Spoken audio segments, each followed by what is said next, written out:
ఇప్పుడు చూడండి, ఫస్ట్ బడ్జెట్లో అంటే నవంబర్లో ప్రజెంట్ చేసిన బడ్జెట్లో అప్పటి ఆర్థిక శాఖ మంత్రి ఏమంటారంటే, సూపర్ 6 హామీలలో భాగంగా మా ప్రభుత్వం అన్నదాత సుఖీభవ ప్రధానమంత్రి కిసాన్ పథకం ద్వారా అర్హులైన రైతులకు పెట్టుబడి సాయం ప్రకటించింది. మరి మీరు ఇస్తున్నారా, ఇవ్వడం లేదా, ఎప్పటి నుంచి ఇస్తారు? ప్రకటించేది మీరు ప్రకటించినట్లు తెలుసు కదా. ఇంకా ఆమె ప్యాంప్లెట్లన్నీ పంపించడం, మళ్ళీ బడ్జెట్లో ప్రకటించిందని సపరేట్గా రాయాలనా?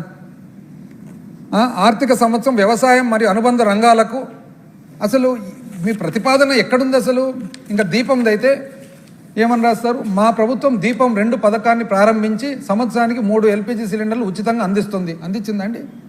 ఎన్ని సిలిండర్లు వచ్చినాయండి?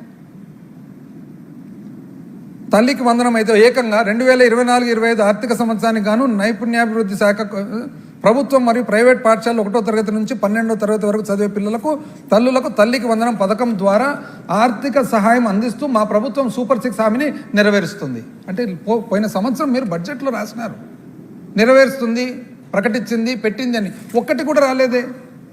అంటే మీ ఆర్థిక శాఖ మంత్రి ఏం చెప్తున్నారు, మీరేం చెప్తున్నారు? దాని తర్వాత మళ్ళా మొన్న బడ్జెట్ ఏది ఈ సంవత్సరం 25-26 ఎన్ని ఆర్థిక ఇబ్బందులున్నా అన్నదాత సుఖీభవ పథకం కింద ప్రతి రైతుకు ఏటా 20,000 రూపాయలు అందిస్తూ కేటాయింపులు చేసినారండి. 10,000 చిల్లర కోట్లు అవసరం ఉంటే 1,000 కోట్లు కేటాయింపు చేసినాము అని అంటారు. ఇప్పుడు ఒకటండి, ఒక స్థాయికి పోయిన తర్వాత మనం అంటే మనం మాట్లాడేది ఎంత మటుకు నిజం అనేది కూడా చూస్తారు కదా, గమనిస్తారు కదా. క్రెడిబిలిటీ పోగొట్టుకుంటామా?